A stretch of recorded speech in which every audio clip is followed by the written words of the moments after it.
34 seconds in and it's a disappointment already. Absolutely disappointment. Welcome to what can only be described as the biggest disappointment of everybody's day, the Circus of Safety. The reason it's disappointing, I'm just going to kind of lead in with this, is it seems eerily calm, like nothing went wrong this morning, apart from Andy nearly not making it, which would have been the least of our problems. Everything else seems to be going well. Andy Evans, how are you this morning, sir? I'm good, a little bit flustered, but otherwise good. Sort of the journey to work this morning was a bit more complicated than I was expecting. So I made it on air with about 6 minutes to spare. Wow, fantastic! That's better late than never, is what they say about consultants, right? Better late than Absolutely. never. Des, I just want to check: are you okay? You seem like you're in a really dark space at the moment, and I just want to make sure that you're okay. I'm okay. I don't know what's going on there. My complexion's and my whole disposition's a lot darker this morning. I don't know what's going on. You seem to be extremes, right? Normally you're pasty as pale, and now now we can't see you. So let's see what we can do. Hey, Des, mate, listen. How are book sales going, brother? Are you still famous? Yeah, book sales is going really well in October. It's been the best month so far, and I don't have an explanation for that. And someone's gone out and bought a whole bunch of copies in one hit. Wow. Which I'd love to know who it is, to say thank you. And I just thought to myself, how good would your investigations be if you simultaneously had 30 copies of my book to refer to just on hand? Okay, look, I'm going to be honest, mate. It's been an area that I've really struggled with over time, and I'm not good at many things, and this is definitely one thing that I'm definitely not good at. So I bought all 30 copies in the hope that quantity would make quality, right? However, apparently you've actually got to read the book. So, I bought 30 of them. I put them on a table. I ran an investigation, and I got to be honest, it was no better. The investigation was definitely no better. So, to the other person that maybe bought 30 books, maybe actually read them. I don't know. Would you recommend reading all 30 books back to back? I don't know. It would certainly reinforce the points I make. I wouldn't doubt that for a second. And if this particular individual, okay, Des, it's not me. I mean, I don't even have a copy of the book full stop, but that's another conversation for another day. But if this individual approached and said, Des, we'd really love you to sign each copy of this book. I mean, there's a risk there, right? What controls would you put in place as a practical health and safety professional to manage the risks associated with autographing 30 books? Oh, that's a really good question. I don't know. Would you just wait till the end and then do an investigation on why it went wrong? Maybe. I'd have to be really careful about that. Yeah, Fame really does come with some serious risks.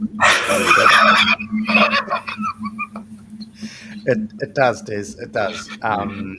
Now enough about you, mate. This is not about you. This is about us. This is about the Circus of Safety. And talking about the Circus of Safety, Andy, how is young Oliver? Absolutely sensational. Nice. He managed to get himself into there's this Pro 8 challenge that goes on about the future engineers and the problem solvers in New Zealand. Oh, wow. And he got himself into a team, and him and his team won the school one, and they went through the next round and the next round, and it was the quarterfinals yesterday, and they had to build all sorts of these complicated things, and really cool. The team did really, really well, and in the end they came second. Wow. They would have won. However, obviously, Oliver, safety first, insisted that everybody operate safely, and therefore that probably cost them the first place. And so there was a little bit of disappointment there, but I thought that was a great learning opportunity of the relationship between protection and productivity.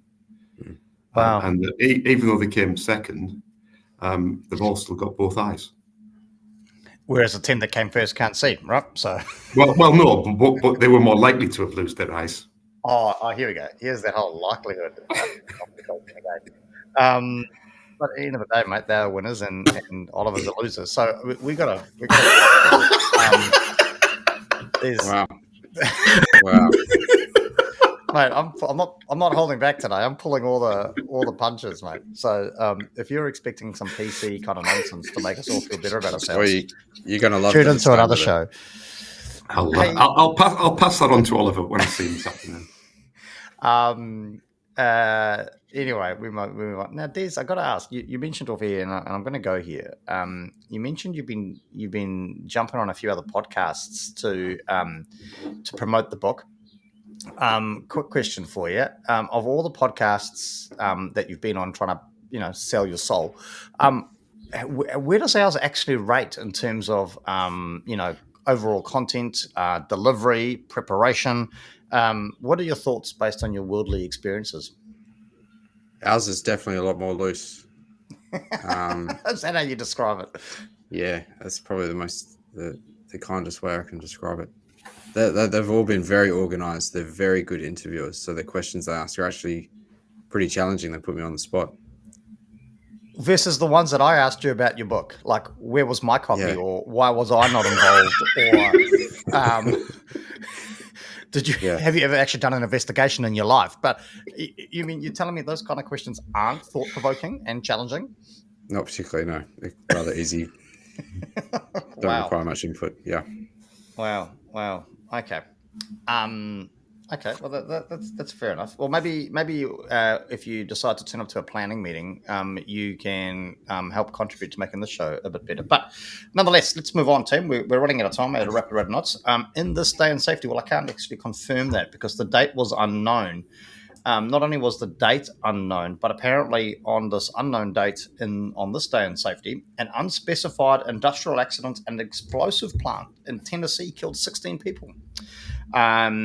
The chain reaction blast was reportedly felt up to 20 miles away. So RIP those 16 people in that unknown plant on that unknown date somewhere in the past. How could it be an unknown date? What does that? Mate, I don't know. I can't even challenge you, let alone ChatGPT. So I'm not quite sure what you're expecting of me here. I was expecting it's a Halloween theme.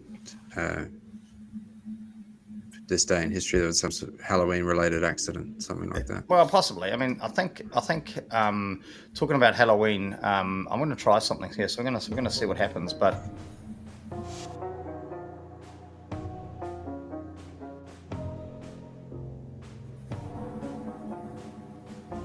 can you hear that? Yeah. Mm-hmm. That's pretty cool. We should start having background music in our shows. Anyway, we digress, team. We digress. So, Des, before we get too carried away and too excited, let's get ourselves legally covered. Excellent. So I wanted to cover one of the other elements that we examined at the silent retreat at the Caveat Monastery. This one is earth. And at the silent retreat, we were each handed a rock. No explanation, no instruction, just the expectation to reflect in silence. And we sat for hours. Some cried, some cracked. I named mine allegation. And it became clear, or at least heavily implied through the guru's slow eye contact, that this was a lesson about responsibility. That it's dense, unmoving, and best left untouched.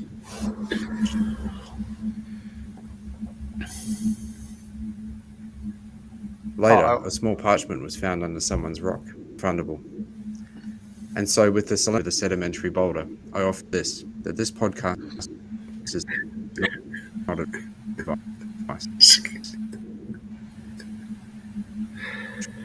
Trying to extract liability from squeezing blood from a stone. Emotional fulfillment.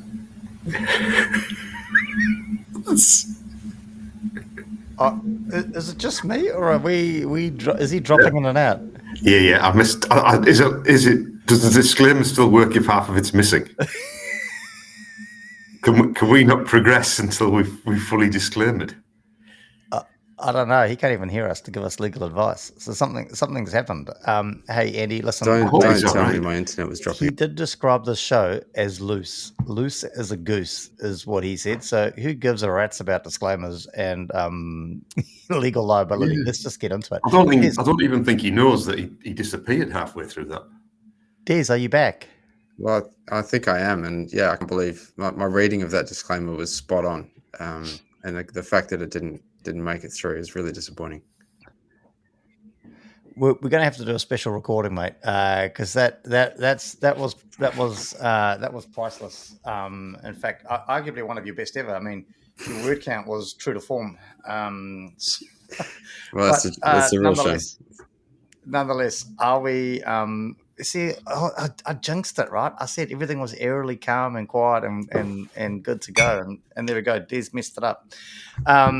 But here we go, team. The spinning wheel. The options are running out. Are we ready for the wheel to be spun? Let's do it. Yep, spin it.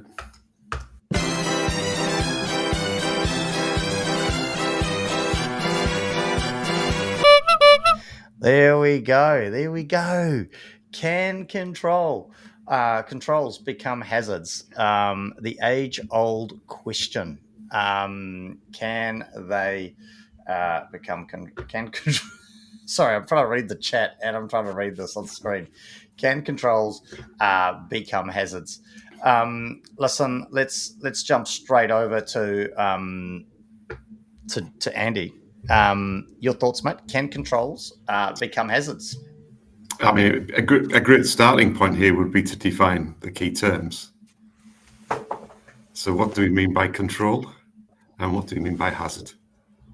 Oh my God. Shy of doing that, we're probably struggling. I mean, we could have a very interesting conversation, but would it add any value? But then there's another question, is this podcast about increasing value?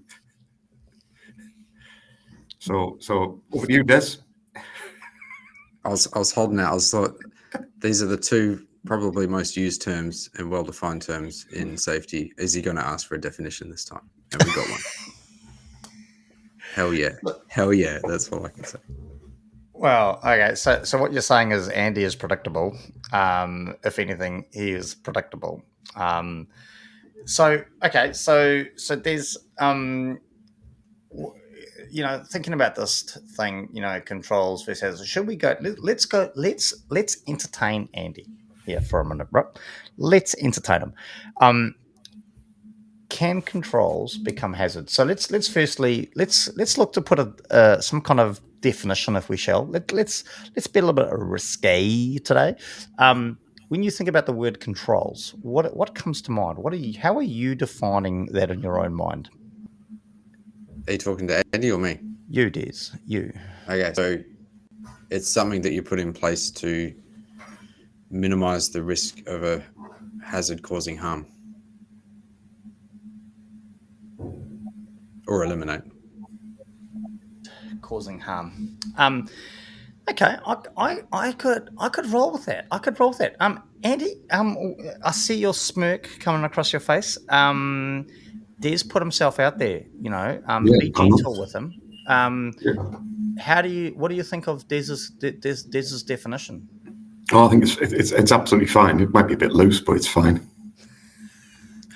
Oh wow, is that all you got to say? Do you want to build on it then? How do we tighten this up, Andy? Because I don't want you getting to the end of this conversation going, if we had to define the terms better, we would have had a better conversation. I'm happy to go. I'm happy to go with that definition.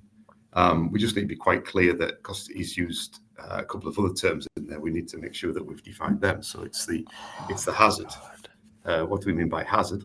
Because that's often misunderstood. And then I think, did you say harm or did you say outcome, Des? I said harm, yeah. Okay, so just be clear what harm is and what harm isn't. Oh, shit. Okay, we're going down the rabbit hole here. Okay, Andy, that's you, bottom of my screen. Des put himself out there in terms of defining controls. Hazard. Do you want to have a punt? What are we saying? What are we thinking? Oh, let's go right back. This is it's a form of energy.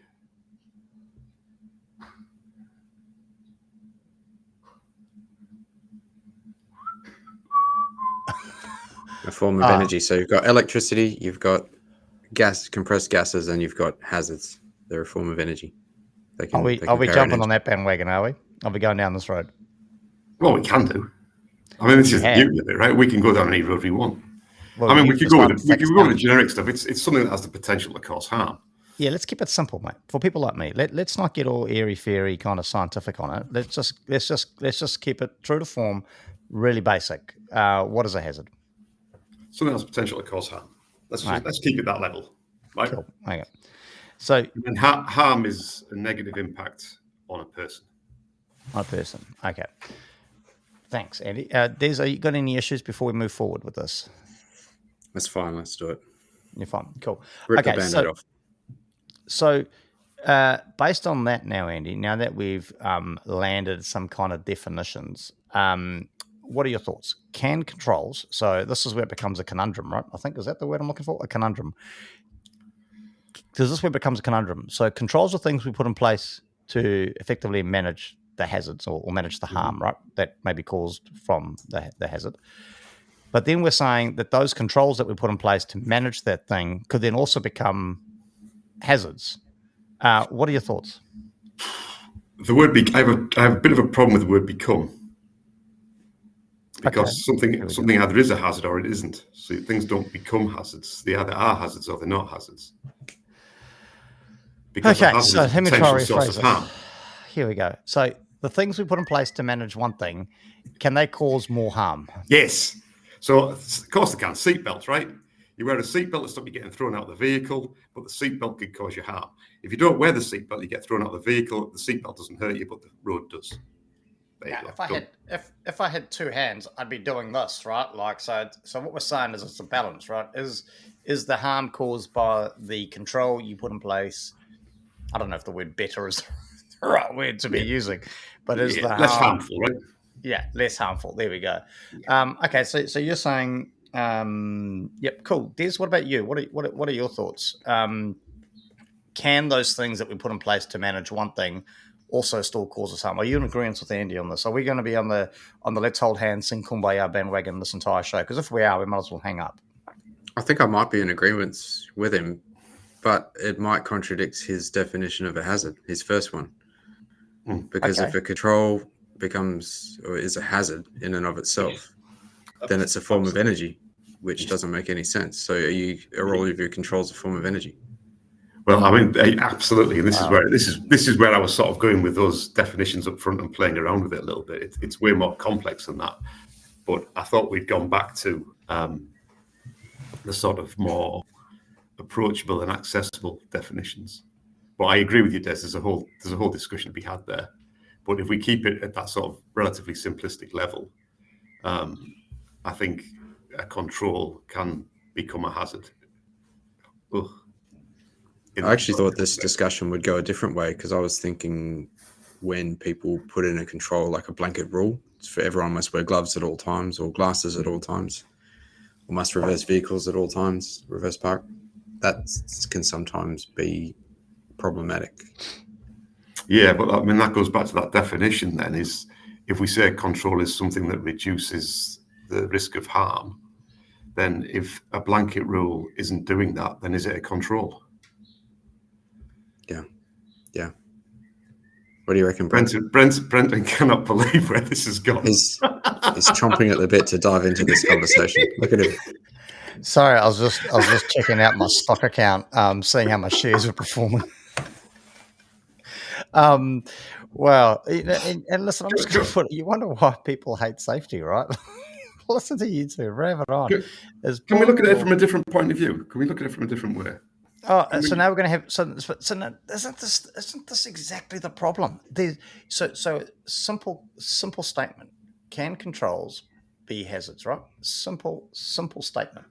And already we're into talking about the third way this statement can be interpreted. You wonder why people want to beat themselves with a blunt teaspoon in the temple when we start talking about safety. You wonder why. Oh, absolutely. But it's like we said many times, it's all poorly defined and probably thought out.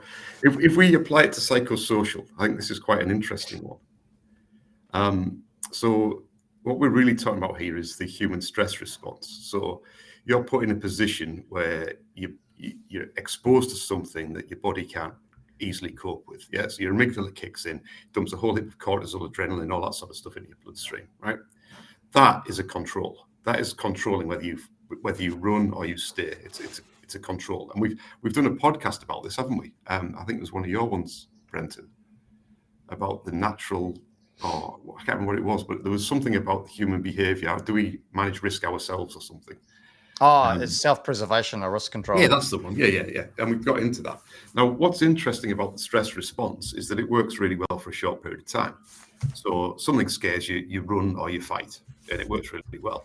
Now, so it's actually a control. A third one. You could also freeze, right? You can also freeze, right? But you could say that's a control, right? It's a control. Yeah. It's reducing the risk, or you're helping you manage the circumstances.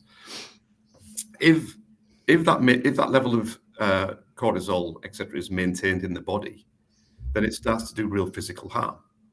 So increased blood pressure, heart problems, stress, anxiety, all those sorts of things. So at that point, it is actually the control that is hurting you. So it's actively your own body's response that starts to hurt the body. And that's why I find this whole psychosocial thing really quite interesting, because it's not someone saying something mean to you or what you see that hurts you. It's actually your own defense mechanism that starts to hurt you.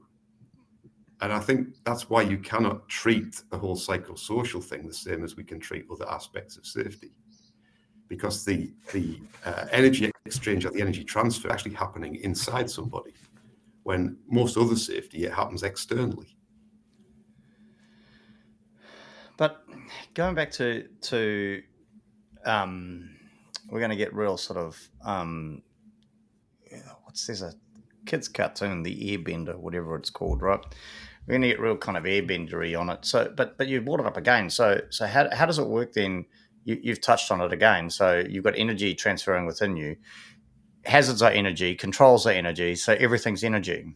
Mm-hmm. I mean that's basically that's one view of the universe, right? Even matter's just energy, depending on your philosophy, depending on your physics. It's just vibrating at a different speed. Like all the universe is just energy. Yeah. Exactly. And again, Keith, maybe we should sub one of us out for you, to be fair. Some of your statements are profound. Currently, the discussion illustrates, in my humble opinion, that's what IMHO stands for, boys. I thought it was honest opinion. In my honest opinion. Oh, in my humble opinion. I wonder Keith, what do you mean? Humble or honest? Anyway, the different and varying definitions. Honest begin with O. What's that? Doesn't honest begin with O? Doesn't honest begin with O? No. Anyway, you see, look at Des. Des is kind of right now thinking anything he believes in that no one can see his face, because he looks like he's in sheer desperation to get off the show. Rethinking my life choices at the moment. Yeah. Currently, the discussion illustrates IMHO, the different and varying definitions of words that are commonly used without understanding or what they mean. Yes, absolutely. Yeah. And here we go. Leon, again, long-time listener. I work on a construction site project at the moment, and often visitors and auditors spot what they perceive as hazards and expect immediate controls to be implemented. From their perspective, it's a reasonable concern, but for those working on the ground, controls often create more hazards, especially if they are not properly assessed. So again, we're back to this conundrum. I mean, some great statements coming in there from the live chat, and if you've got a thought or opinion, please feel free to put it in. We'll make you. We'll chuck it up. Oh wow! Here we go. Now we're going to have people on the listeners arguing with each other. Does that speak to potentially normalising the hazard, potentially leading to minimising risk measures? Well, which is an interesting statement, right? And I'd like to challenge back on that to say, well, maybe it's not. Maybe just actually the workers understand the risks better and understand why they are or aren't applying controls that a tick box auditor would be applying, right? We all know auditors. They come in and they I don't know what's worse, snake oil salesmen or auditors. Which one's worse? We should do a show on that, right? Snake oil sale auditors. Wow, now that's a that's a whole nother level. I mean, what are your thoughts on that, Des? So you work on a construction site from time to time, and you might venture out of the office. You know, is it risk normalization or hazard normalization, whatever the term is you want to use, or is it actually that maybe are people assessing the risk legitimately and going, well, actually, if I do something about this particular risk and put a control in place, it's actually going to make it worse, or the outcome could be worse. What are your thoughts? Well, I have to think back to the last time I did actually venture out of the office. Hang on. Just stop, please. Stop. Correct. You want me to correct Brenton? Okay. No problem. That's it. That's easy to do, isn't it? Can we have a real challenge?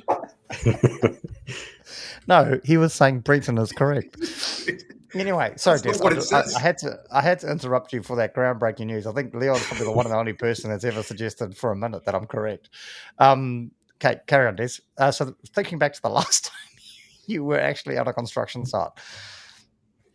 Yes. So it does happen where these sort of arbitrary decisions come down and people say, I want to see this control in place ASAP, but there's no risk assessment to support it. And that's my main gripe against blanket rules as well, is people, it's just an arbitrary decision. When you actually scratch the surface, there's actually no evidence to support that it's going to make a difference. And invariably it creates more problems than it solves. Yeah, 100%. And Leon, I can assure you, this doesn't just happen in construction. I know some of the experiences that I've been privy to in my current role would suggest that it happens everywhere where you get auditors, listen, let's not bash auditors, right? They play a role in the world, but whereby they come in and they interpret something or they expect it to be applied as a blanket. So one interesting one that we've captured recently, and be interested in your thoughts on this, is the expectation to undertake audiometric testing for everybody in play, including contractors and or labour hire workers, and that expectation being placed on the primary PCBU to undertake that work and to manage that work.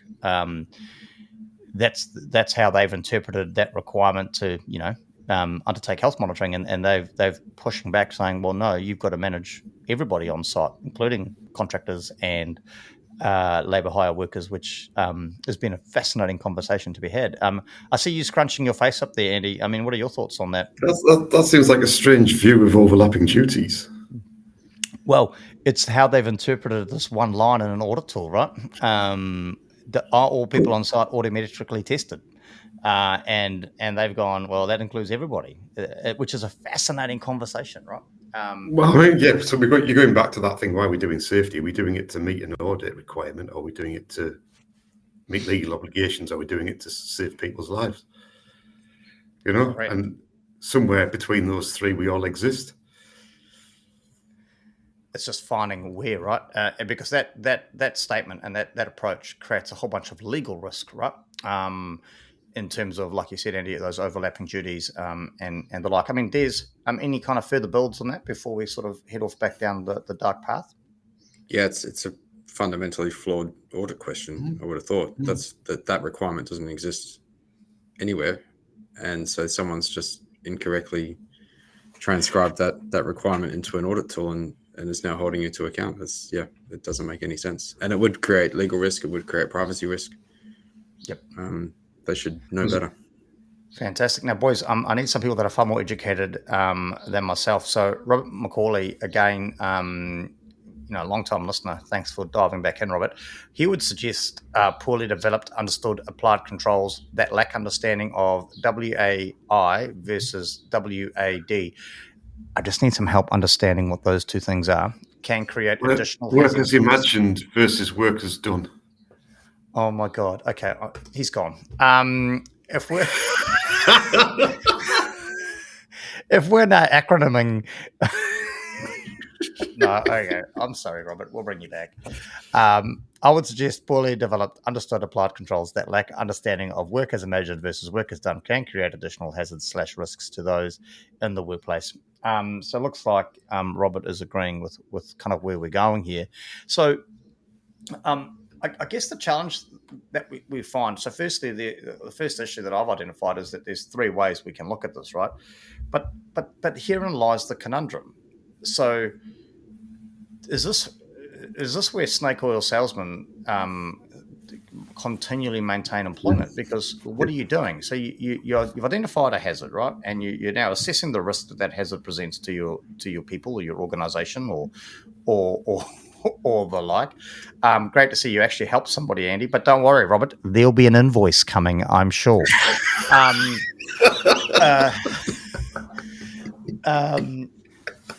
Here. Oh, listen, I don't want to blow my own horn, but I think I'm on fine form this morning.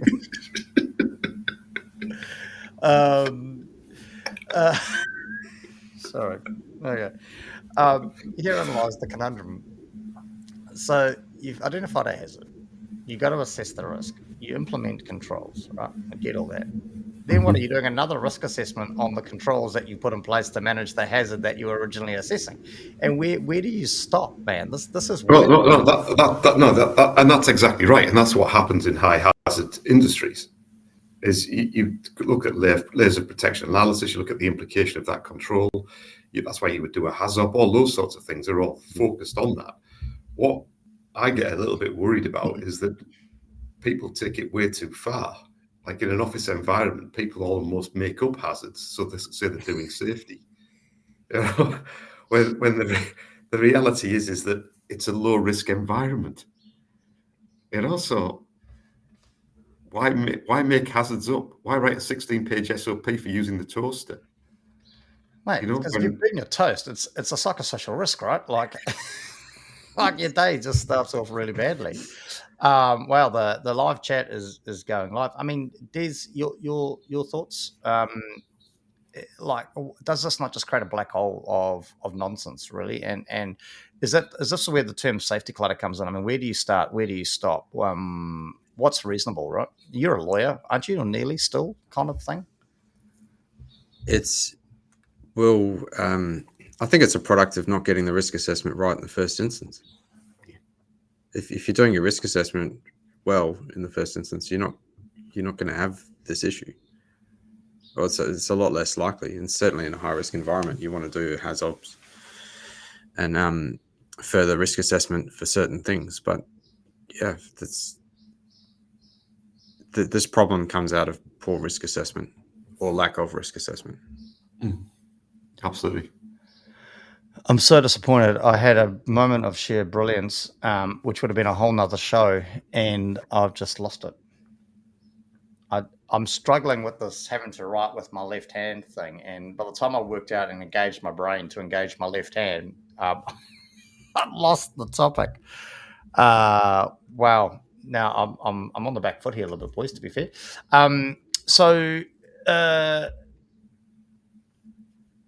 I've actually gone blank. I can think of another example where this plays out in construction. So the work at heights standard, I think, that applies to EWP use, the scissor lifts. And I'm not talking about boom lifts. I'm talking about scissor lifts. So boom lifts require harness use at all times. Scissor lifts do not, unless a risk assessment says otherwise. And I can't remember which way it goes. Either it requires a harness unless a risk assessment says no, or it doesn't require a harness unless a risk assessment says yes. Invariably, there's no risk assessment, but we get rules imposed upon us that harnesses are required to be worn at all times in an EWP. And when you look for the supporting rationale for that, whether it's a risk assessment or something else, it doesn't exist. Sorry. But no, that's a really interesting point, but it points to the lack of clarity around what is and what isn't a risk assessment. Yeah. Because keep talking. It's come back to me. Keep talking. Well, Keith has made a good point there. He said he subscribes to the understanding of the activity. He subscribes to understanding the activity before assessing the risk. So certainly part of a risk assessment, surely the first part of a risk assessment is understanding the activity, for sure. And describing the context. Yeah.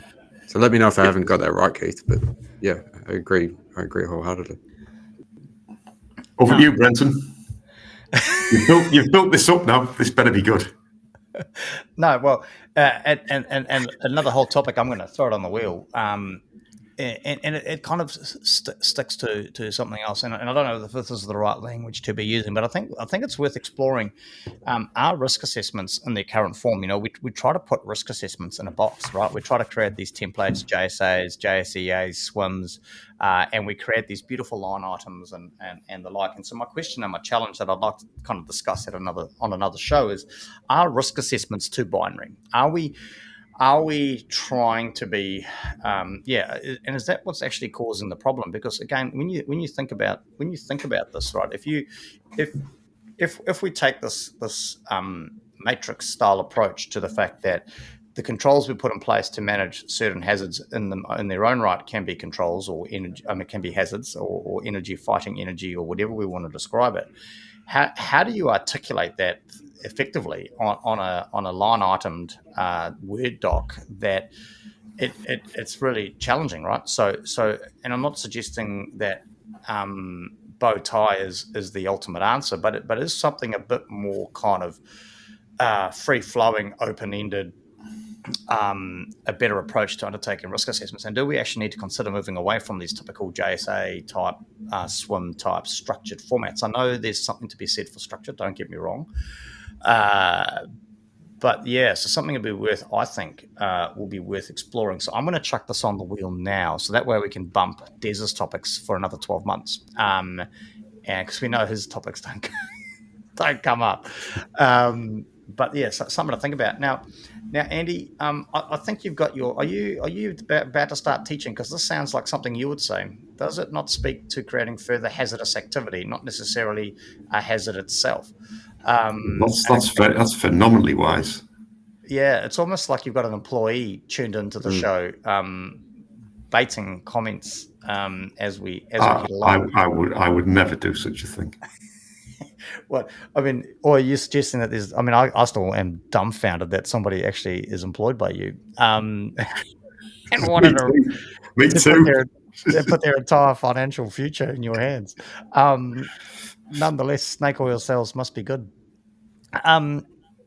Hey, listen. So, wrapping up the topic, we're kind of coming to the end. Any final thoughts on this topic from you, Andy, before we kind of wrap up? Can controls become hazards? I think on a very sort of superficial level, absolutely. I think as you start to dig down, it becomes actually way more complex than that.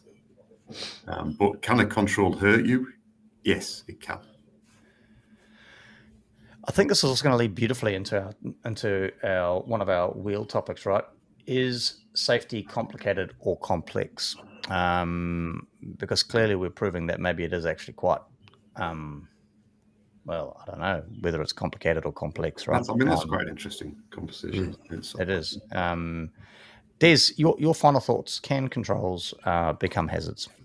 Well, at first I thought this would be a yes or a no answer, but it's actually raised in the last 40 minutes more questions for me than answers, and there's a lot more to it, and I think it hits at the heart of what we do. Risk assessments, it's our bread and butter.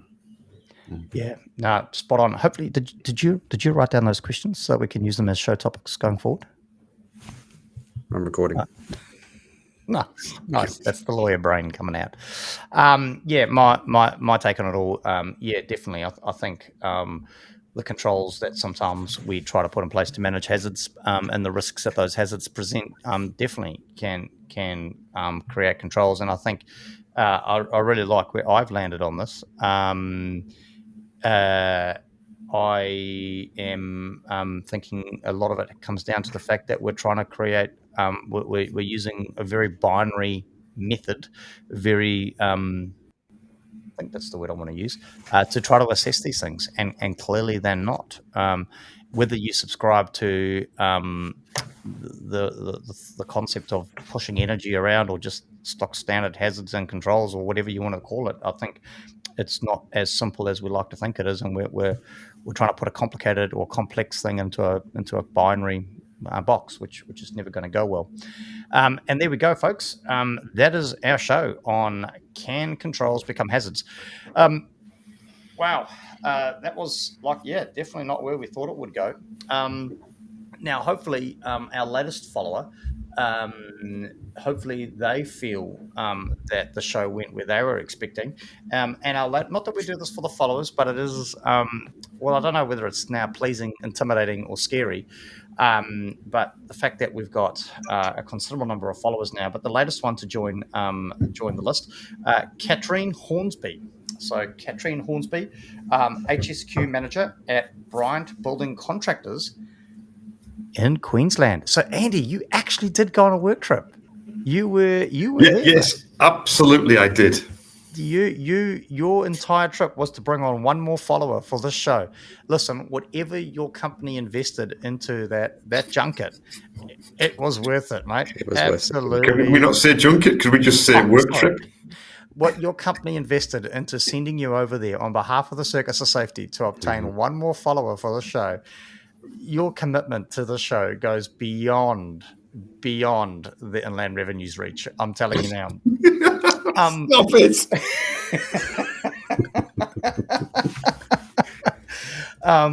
So Katrine Hornsby, I just want to apologise now on behalf of everyone on the Circus of Safety that you had to meet Andy Evans on his work trip legitimately to Brisbane the other week. But welcome to the whānau. Currently the HSEQ manager at Bryant Building Contractors.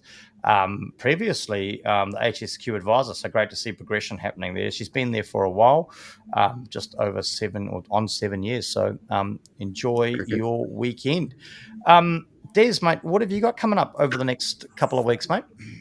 Hopefully a bit of a rest. It's been a busy couple of weeks. I got stranded in Queenstown last week. Oh, with all the weather? With the weather, yeah. So I could think of worse places to be stranded, to be fair. Yeah, me too. I did still want to get home though, but I'm home now, so all the better for it. Nice. Andy, what is your schedule looking like for the next couple of weeks, mate? Busy. Teaching ICAM course in Auckland through the EMA next week. So Wednesday and Thursday, there's still some tickets available. One of the opportunities to get on a public Andy Evans safety training course. So, I like the way you sold it. Tickets available because it's going to be nothing but a circus. That's not get in touch with Joe Boyle at EMA. He'll sort you out with a deal. Oh, nice. Use the code word the Circus of Safety and see how far that gets you with Joe.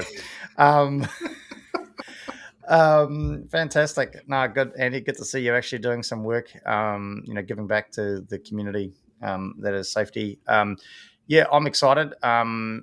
After the show next week, which is what I'm kind of focused on, a surgical visit to hopefully remove myself from this contraption stuck to my body.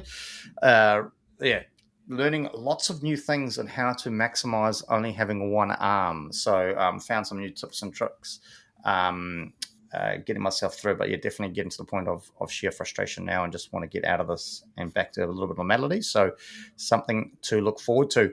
So don't forget, really important, head on over. There's after your, really quickly as we wrap up, after your massive, sale, how many books have you got left to sell? Can people still buy more books this month? It's unlimited, mate. Unlimited. They're knocking down forests as we speak to keep printing them. That's not what you told me when I asked for a copy. You said you were all out. Can I just ask everyone to keep buying them? A lot of my work is in the forestry sector, and Oliver does need some new shoes. So don't necessarily do it for the quality of literature, but do it for Oliver's shoes.